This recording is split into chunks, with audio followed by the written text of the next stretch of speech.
Hack do Futuro de hoje, a gente vai falar sobre a cultura do cancelamento, né? Que é um movimento que tem sido recorrente, que é onde a massa dos usuários da internet se juntam para fazer justiça social, né? Seria um novo jeito ali de fazer justiça com as próprias mãos, só com as mãos no teclado, né? Que seria você presenciar algum fato, uma discriminação ou alguma agressão pública, você filma ou tira foto daquilo e faz pressão, se for uma figura pública, nos patrocinadores, nos parceiros ali, ou se for um empregado na empresa para que esse cara trabalhe, e faz pressão para que esse cara seja cancelado, entre aspas, né? Por isso daí que vem o nome cultura de cancelamento. O problema é que aconteceu recente um caso nos Estados Unidos, um cara que sem querer estava estralando os dedos assim, né? Dirigindo no carro, cansado, tem o hábito, né? De acaba virando uma mania.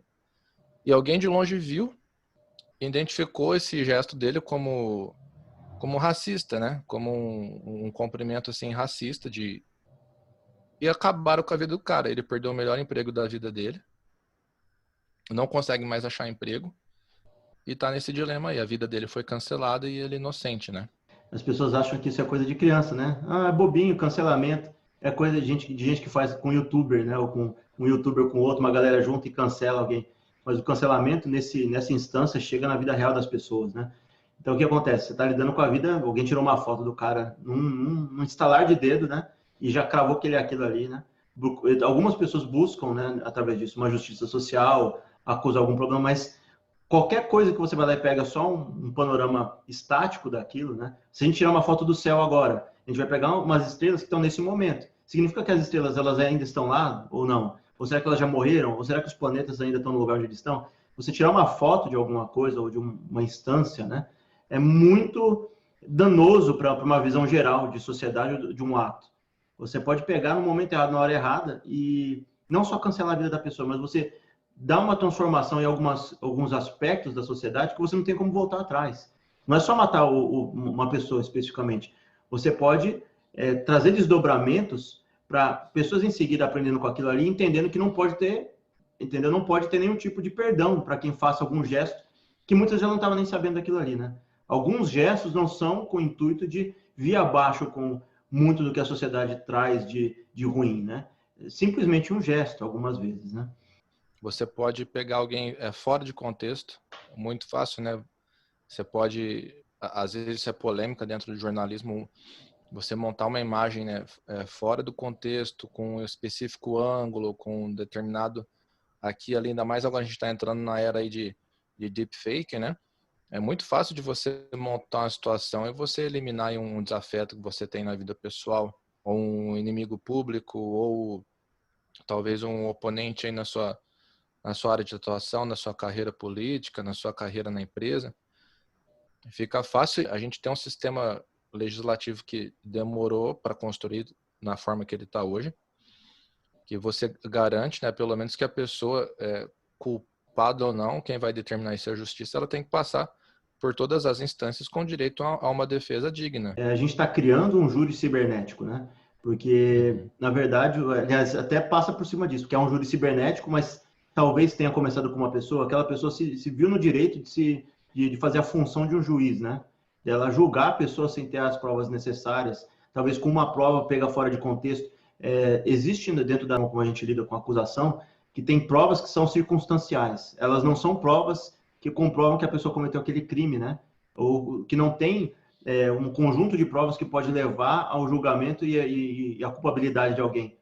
Então, se você parar para pensar que um cara pegou uma imagem e falou que aquele cara faz aquele gesto repetidas vezes ao longo da vida para se dialogar com outras pessoas que são de supremacia branca, como foi no caso, você está ignorando todo o histórico anterior dele. O cara era filho de imigrantes, né, cara? Por que ele ia ser supremacista branco? Exatamente. Entendeu? Aí você pega todo o negócio fora de contexto, mancha a vida da pessoa, porque fica, não eternamente, né? Mas você entra numa pesquisa de Google, né? E você vai dar de cara com o Twitter, com a foto do cara ali, né? Fazendo aquele gesto. Uhum. Então, para você apagar isso, é pior do que arquivamento, né? Muitas vezes você fica fichado ali, né? E você mal pode se defender daquilo ali porque você não teve controle nem pôde contrapor, né? O que você fez ou não, né? Os Estados Unidos é um lugar que é você não conseguir arrumar um emprego, isso é implacável, né? A opção da pessoa de arrumar um trabalho, de conseguir ganhar a vida, você vai levar ela para loucura, né? Sim, não tem gatilhos sociais, né, para dar apoio, né? A pessoa ali, se ela não tem o sustento, não tem cesta básica, não tem nada, as pessoas precisam se Sim. alimentar minimamente. Se você não consegue achar um emprego no lugar onde o emprego é o necessário, né? Antigamente eu fazia justiça com as próprias mãos, né? Às vezes a nossa justiça, infelizmente, ela acaba falhando, né?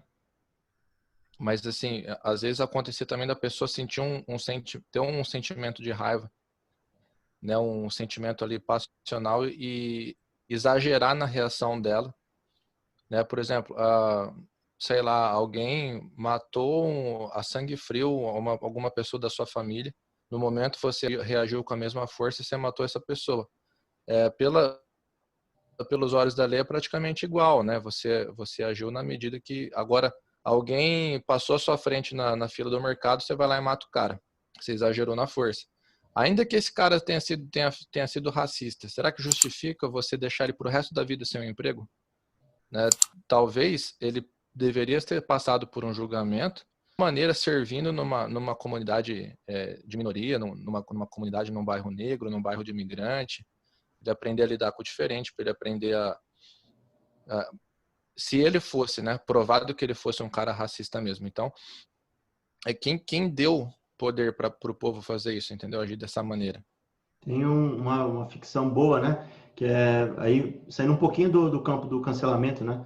Chama The Hate You Give, né? O ódio que você dissemina.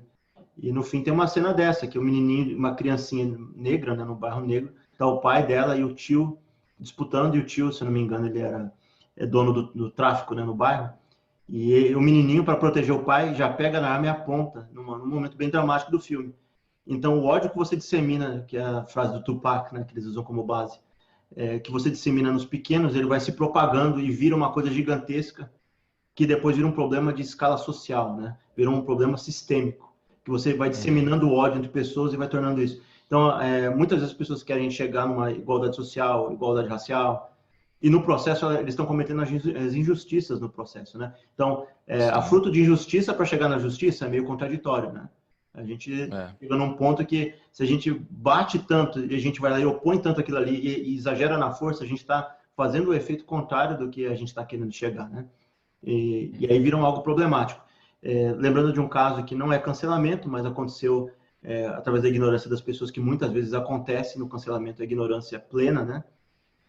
Fica muito claro isso quando aconteceu na Índia, há pouco tempo atrás, acho que foi 1 ou 2 anos atrás, que tinha um vídeo contra a pedofilia e era um ator fazendo o papel do pedófilo. Só que do jeito que colocaram ali, muita gente que não viu o comercial de ponta a ponta, não entendeu o contexto, entenderam que aquilo ali era uma filmagem de um pedófilo real. E a população se juntou e matou o cara que era o ator do comercial na base da pancada. Então, o que acontece? A gente vai lá e a sociedade vai virar de um júri cibernético, um júri popular aos moldes da Idade Média, que a galera se juntava e falava, bruxa, vamos colocar no fogo, vamos todo mundo fogueira. matar quem a gente achar. Não, exato. Tem uma quantidade imensa de pessoas que não separa vida real de ficção. Não sei se eu comentei com você, mas a gente andou falando aqui no canal sobre o The Last of Us 2, a repercussão que deu. E a menina, a atriz que interpretou a modelo visual da antagonista da história, ela tá sofrendo ameaça de morte. Ela é uma atriz que cumpriu o papel dela, cara. Não só a atriz, a dubladora também. Olha onde vai a loucura do povo, você entendeu?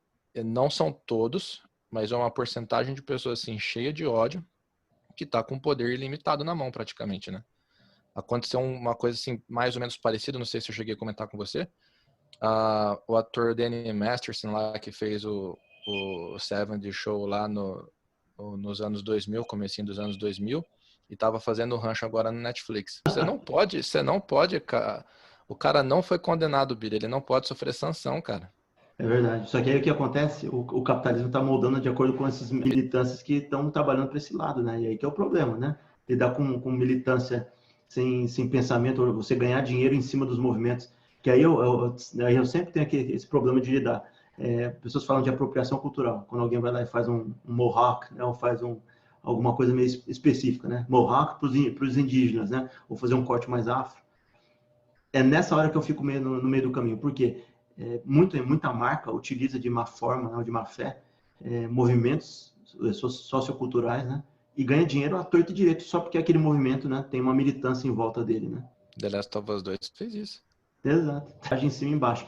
Eu entendo assim que em alguns casos, como eu acredito que talvez The Last of Us tenha feito, para você moldar uma militância, para moldar a cabeça das pessoas também. Só que foi moldado de uma forma, né? Não foi feito de uma forma correta. Mas você acha que eles não quiseram tirar vantagem? O que aconteceu? Veio a público que ele foi acusado, né, de ter abusado de uma ex-namorada dele 20 anos atrás.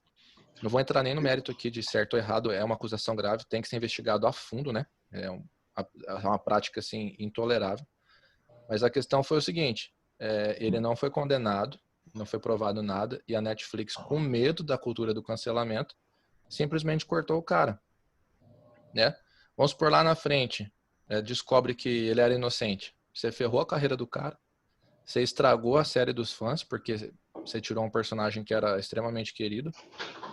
Então, a questão é até que ponto as empresas vão estar assim, na mão de uma pessoa atrás de um computador, atrás de um celular, você entendeu? É muito cômodo para as empresas, né, o que elas fazem, né? Elas se utilizam de militância, né, e vão na onda disso aí. Aí é uma coisa que eu já conversei contigo, né, que eu fico no meio do caminho em relação à apropriação cultural. Porque, nesse caso, a apropriação cultural é para ser banida, porque as empresas utilizam para ganhar dinheiro em cima de hip hop ou de outros movimentos que não era para aquela empresa estar ganhando dinheiro em cima. Então vai lá e todo mundo vai lá e cancela o cara. Ela vai lá fazer uma militância, um movimento social em volta desse cara e contra uma coisa que ele pode ter feito. É muito mais cômodo para a empresa vai lá e arrancar o cara.